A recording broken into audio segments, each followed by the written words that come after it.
ರಾಜ್ಯಸಭೆ ಚುನಾವಣೆಯಲ್ಲಿ ಬಿಜೆಪಿಗೆ ಶಾಸಕ ಎಸ್ ಟಿ ಸೋಮಶೇಖರ್ ಶಾಕ್ ಕೊಟ್ಟಿದ್ದಾರೆ. ಕಾಂಗ್ರೆಸ್ ಅಭ್ಯರ್ಥಿ ಪರ ಸೋಮಶೇಖರ್ ಮತ ಚಲಾಯಿಸಿದ್ದಾರೆ ಎನ್ನಲಾಗಿದ್ದು, ಈ ಮೂಲಕ ಮೊದಲ ಅಡ್ಡ ಮತದಾನ ನಡೆಸಿದಂತಾಗಿದೆ.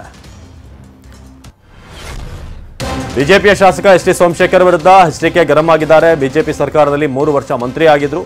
ಬಿಜೆಪಿಗೆ ಹೋಗಬೇಕಾದ್ರೆ ಅಭಿವೃದ್ಧಿ ಆಗ್ತಿಲ್ಲ ಅಂತ ಹೋಗಿದ್ರು. ಆದರೆ ಕ್ಷೇತ್ರದ ಅಭಿವೃದ್ಧಿ ಏನೂ ಆಗಿಲ್ಲ ಅಂತ ಮಾಜಿ ಸಿಎಂ ಕುಮಾರಸ್ವಾಮಿ ಕಿಡಿಕಾರಿದ್ರು. ಬಿಜೆಪಿ ಎಸ್ ಟಿ ಸೋಮಶೇಖರ್ ವಿರುದ್ಧ ಕುಮಾರಸ್ವಾಮಿ ಗರಂ ಆಗಿದ್ದಾರೆ. ಹೇಳಿಕೆ ನೀಡುತ್ತಿದ್ದಂತೆ ವಿಪಕ್ಷ ನಾಯಕ ಅಶೋಕ್ ಮತ್ತು ಮಾಜಿ ಸಿಎಂ ಬೊಮ್ಮಾಯಿ ಕಾಲ್ಕಿತ್ತ ಪ್ರಸಂಗ ನಡೆದಿದೆ. ರಾಜ್ಯಸಭೆಗೆ ಮತದಾನ ಮಾಡಿ ಒಟ್ಟಾಗಿ ಮಾಧ್ಯಮ ಪ್ರತಿಕ್ರಿಯೆಯನ್ನು ಕೊಡೋದಕ್ಕೆ ಅವರು 3 ಬಂದಿದ್ರು. ಆದರೆ ಎಸ್ ಟಿ ಸೋಮಶೇಖರ್ ವಿಚಾರವನ್ನು ಎಚ್ಡಿಕೆ ಎತ್ತಾ ಇದ್ದ ಹಾಗೇನೆ ಸನ್ನೆ ಮಾಡಿಕೊಂಡು ಇಬ್ಬರು ನಾಯಕರು ಕೂಡ ಸ್ಥಳದಿಂದ ಹೋದರು. ಮತದಾನ ಬಳಿಕ ಮುಖ್ಯಮಂತ್ರಿ ಸಿದ್ದರಾಮಯ್ಯ ಪ್ರತಿಕ್ರಿಯೆ ನೀಡಿದ್ದು, ನಾವು ಗೆಲ್ಲುತ್ತೇವೆ ಎಂದೇ ಹೇಳುತ್ತೇವೆ ಎಂದಿದ್ದಾರೆ. ಜೆಡಿಎಸ್ನವರಿಗೆ ಮತಗಳೇ ಇಲ್ಲ. 5ನೇ ಅಭ್ಯರ್ಥಿ ಹಾಕಿದ್ದಕ್ಕೆ ಒಗ್ಗಟ್ಟಾಗಿ ಬಂದು ಮತ ಹಾಕಿದ್ವಿ. ಆಮಿಷೊಡ್ಡುವ ಸಾಧ್ಯತೆ ಹಿನ್ನೆಲೆ ಒಗ್ಗಟ್ಟಾಗಿ ಬಂದೆವು. ಜೆಡಿಎಸ್ನವರಿಗೆ ಆತ್ಮವೇ ಇಲ್ಲ, ಇನ್ನೆಲ್ಲಿ ಆತ್ಮಸಾಕ್ಷಿ ಅಂತ ಕಿಡಿಕಾರಿದ್ರು.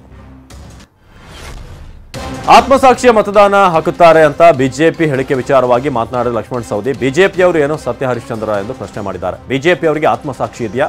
ಆತ್ಮಸಾಕ್ಷಿ ಅಂದ್ರೆ ಏನು ಗೊತ್ತಾ ಅಂತ ಹರಿಹಾಯ್ದ್ರು. ಬಿಜೆಪಿಯವರಿಗೂ ಆತ್ಮಸಾಕ್ಷಿ ಇದ್ರೆ ಕಾಂಗ್ರೆಸ್ಗೆ ಮತ ಹಾಕುತ್ತಾರೆ ಅಂತ ಸಚಿವ ಮಧು ಬಂಗಾರಪ್ಪ ಹೇಳಿದ್ದಾರೆ. ಆತ್ಮಸಾಕ್ಷಿಯಾಗಿ ಮತ ಚಲಾವಣೆ ಅಂದ್ರೆ ಒಳ್ಳೆಯತನ, ಒಳ್ಳೆ ಬುದ್ಧಿ, ಅದೇ ಆತ್ಮಸಾಕ್ಷಿಯ ಮತ. ಬಿಜೆಪಿಯವರ ರೀತಿ ಕೆಟ್ಟ ಬುದ್ಧಿ ಅಲ್ಲ. ಸೋಮಶೇಖರ್ ಆತ್ಮಸಾಕ್ಷಿ ಅಂತೆ ವೋಟ್ ಮಾಡಿದ್ದಾರೆ, ಸ್ವಾಗತ ಮಾಡಬೇಕಲ್ವಾ ಅಂತ ಬಿಜೆಪಿಯವ್ರನ್ನ ಕುಟುಕಿದ್ರು. ನಮ್ಮ ಅಭ್ಯರ್ಥಿಗಳ ಪರ ನಿರೀಕ್ಷೆಗೂ ಮೀರಿ ಮತ ಬೀಳುವ ವಿಶ್ವಾಸ ಇದೆ. ಅಲ್ಲದೆ ನಮ್ಮ 3 ಅಭ್ಯರ್ಥಿಗಳು ಗೆಲ್ಲುವ ವಿಶ್ವಾಸವಿದೆ ಅಂತ ವಿಧಾನಸೌಧದಲ್ಲಿ ಸಹಕಾರ ಸಚಿವ ಕೆಎನ್ ರಾಜಣ್ಣ ಹೇಳಿದ್ದಾರೆ. ಜನಾರ್ದನ್ ರೆಡ್ಡಿ ಮತವನ್ನ ನಾವು ನಿರೀಕ್ಷೆ ಮಾಡಿಲ್ಲ. ಎಸ್ ಟಿ ಸೋಮಶೇಖರ್, ಶಿವರಾಮ್ ಹೆಬ್ಬಾರ್ ಬಗ್ಗೆ ವಿಶ್ವಾಸ ಇದೆ ಅಂತ ರಾಜಣ್ಣ ಹೇಳಿದ್ದಾರೆ.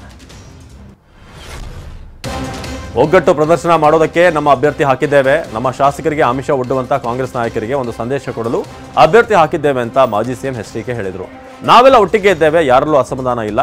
ಕೆಲವು ಭಿನ್ನಾಭಿಪ್ರಾಯಗಳು ಇರಬಹುದಷ್ಟೇ, ಆದರೆ ನಾವೆಲ್ಲ ಒಟ್ಟಿಗಿದ್ದೇವೆ ಅಂತ ವಿಶ್ವಾಸ ವ್ಯಕ್ತಪಡಿಸಿದರು. ಶ್ರೀರಂಗಪಟ್ಟಣದ ಗಂಜಾಂನಲ್ಲಿ ನಿಮಿಷಾಂಬ ದೇಗುಲದಲ್ಲಿ ಸುಮಲತಾ ಅಂಬರೀಶ್ ಪೂಜೆ ಸಲ್ಲಿಸಿದರು. ಬಳಿಕ ಮಾತನಾಡಿದ ಸಂಸದೆ, ನಿಮಿಷಾಂಬ ದೇವಿ ಆಶೀರ್ವಾದ ಮಾಡಿದ್ದಾಳೆ. ಪೂಜೆ ವೇಳೆ ಬಲಗಡೆ ಹೂ ನೀಡಿ ಆಶೀರ್ವಾದ ನೀಡಿದ್ದಾಳೆ ಅಂತ ಹೇಳಿದರು. ಅರುಣ್ ಪುತ್ತಿಲ, ಸತ್ಯಜಿತ್ ಸುರತ್ಕಲ್ ಬಿಜೆಪಿಯ ಒಳ್ಳೆಯ ಕಾರ್ಯಕರ್ತರು. ಇವರೆಲ್ಲರ ಹೆಸರುಗಳನ್ನ ಗಮನಿಸಲಾಗುತ್ತೆ.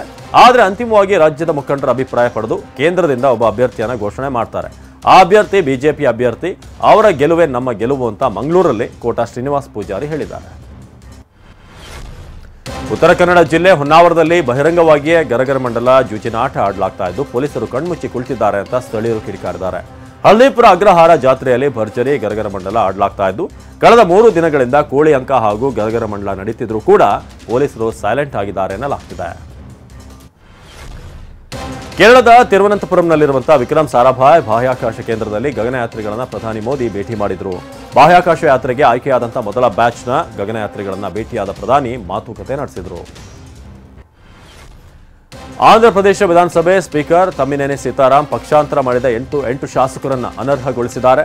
ಆಡಳಿತಾರೂಢ ಯುವಜನ ಶ್ರಮಿಕ ರೈತ ಕಾಂಗ್ರೆಸ್ ಪಕ್ಷ ಅಂದರೆ ವೈಎಸ್ಆರ್ಸಿಪಿ ಮತ್ತು ವಿರೋಧ ಪಕ್ಷ ತೆಲುಗು ದೇಶಂ ಪಕ್ಷ ಸೇರಿದಂತೆ ಒಟ್ಟು 8 ಶಾಸಕರನ್ನು ಅನರ್ಹಗೊಳಿಸಿದ್ದಾರೆ. ಪಾಕಿಸ್ತಾನದ ಮಾಜಿ ಪ್ರಧಾನಿ ನವಾಜ್ ಶರೀಫ್ ಅವರ ಪುತ್ರಿ, ಪಾಕಿಸ್ತಾನ ಮುಸ್ಲಿಂ ಲೀಗ್ ನವಾಜ್ ಪಕ್ಷದ ನಾಮನಿರ್ದೇಶಿತ ನಾಯಕಿ ಮರಿಯಂ ನವಾಜ್ ಸೋಮವಾರ ಪಾಕಿಸ್ತಾನದ ಪಂಜಾಬ್ ಪ್ರಾಂತ್ಯದ ಮೊದಲ ಮಹಿಳಾ ಮುಖ್ಯಮಂತ್ರಿ ಆಗುವಂತಹ ಮೂಲಕ ಇತಿಹಾಸ ನಿರ್ಮಿಸಿದ್ದಾರೆ. ಭಾರತೀಯ ಕ್ರಿಕೆಟ್ ತಂಡದ ವೇಗಿ ಮೊಹಮ್ಮದ್ ಶಮಿ ಅವರ ಹಿಮ್ಮಡಿಗೆ ಯಶಸ್ವಿ ಶಸ್ತ್ರಚಿಕಿತ್ಸೆ ಆಗಿದೆ. ಇನ್ನು ಈ ಟ್ರೀಟ್ಮೆಂಟ್ ಬಳಿಕ ಸಾಮಾಜಿಕ ಮಾಧ್ಯಮ ಎಕ್ಸ್ನಲ್ಲಿ ಫೋಟೋಗಳನ್ನು ಹಂಚಿಕೊಂಡಿದ್ದಾರೆ. ನನ್ನ ಪಾದಗಳು ಟ್ರ್ಯಾಕ್ಗೆ ಮರಳೋದನ್ನ ಕಾಯ್ತಿದ್ದೇನೆ, ಎದುರು ನೋಡ್ತಿದ್ದೇನೆ ಅಂತ ಹೇಳಿದ್ದಾರೆ. ಪುತ್ರನ ಜನನದ ಬಳಿಕ ಕ್ರಿಕೆಟಿಗ ವಿರಾಟ್ ಕೊಹ್ಲಿ ಮೊದಲ ಬಾರಿಗೆ ಲಂಡನ್ನಲ್ಲಿ ಕಾಣಿಸಿಕೊಂಡಿದ್ದಾರೆ. ಪುತ್ರಿ ಭಾಮಿಕಾ ಜೊತೆಗೆ ಕೊಹ್ಲಿ ಹೋಟೆಲ್ನಲ್ಲಿ ಕಾಣಿಸಿಕೊಂಡಿರುವ ವಿಡಿಯೋ ವೈರಲ್ ಆಗಿದೆ. ಫೆಬ್ರವರಿ 15ರಂದು ಅನುಷ್ಕಾ ಶರ್ಮಾ 2ನೇ ಮಗುವಿಗೆ ಜನ್ಮ ನೀಡಿದ್ರು. ಫೆಬ್ರವರಿ 20ರಂದು ಬಹಿರಂಗಪಡಿಸಿದ್ರು. ತಮಿಳಿನ ಖ್ಯಾತ ನಟ ಧನುಷ್ ನಿರ್ದೇಶಿಸಿ ನಟಿಸುತ್ತಿರುವಂತಹ ಸಿನಿಮಾದಲ್ಲಿ ಖ್ಯಾತ ಖಳನಟ ಎಸ್.ಜೆ. ಸೂರ್ಯ ವಿಲನ್ ಆಗಿ ನಿರ್ವಹಿಸುವ ಬಗ್ಗೆ ಪಾತ್ರವನ್ನ ಮಾಹಿತಿಯನ್ನು ಸ್ವತಃ ಧನುಷ್ ಸೋಷಿಯಲ್ ಮೀಡಿಯಾದಲ್ಲಿ ಹಂಚಿಕೊಂಡಿದ್ದಾರೆ. ಈ ಬೆನ್ನಲ್ಲೇ ಈಗ ಮತ್ತೊಂದು ಅಪ್ಡೇಟ್ ಸಿಕ್ಕಿದೆ. ಕನ್ನಡದ ಮಾಣಿಕ್ಯದಲ್ಲಿ ನಟಿಸಿದಂಥ ನಟಿ ವರಲಕ್ಷ್ಮಿ ಶರತ್ ಕುಮಾರ್ ಕೂಡ ಸಿನಿಮಾದಲ್ಲಿರ್ತಾರೆ. ಕಳೆದ ಬಾರಿ ಶಾರುಖ್ ನಟನೆಯ ಭೋಲಿಸಿ ಸೂರತ್ ಎಂಬ ಹಾಡನ್ನ ಜಾನ್ಸಿನಾ ಹಾಡಿ ಜಿಮ್ನಲ್ಲಿ ವರ್ಕೌಟ್ ಮಾಡಿದ್ರು. ಈ ಟ್ವೀಟ್ಗೆ ಶಾರುಖ್ ಅಭಿನಂದನೆ ಸಲ್ಲಿಸಿದ್ರು. ಇದೀಗ ಮತ್ತೆ ರಿಪ್ಲೈ ಮಾಡಿರುವಂತಹ ಜಾನ್ಸಿನಾ, ನೀವು ಜಗತ್ತಿಗೆ ಸಂತೋಷವನ್ನು ಹಂಚುತ್ತಿದ್ದೀರಿ, ನಿಮ್ಮ ಕಾರ್ಯಕ್ಕೆ ಧನ್ಯವಾದ ಅಂತ ಹೇಳಿದ್ದಾರೆ.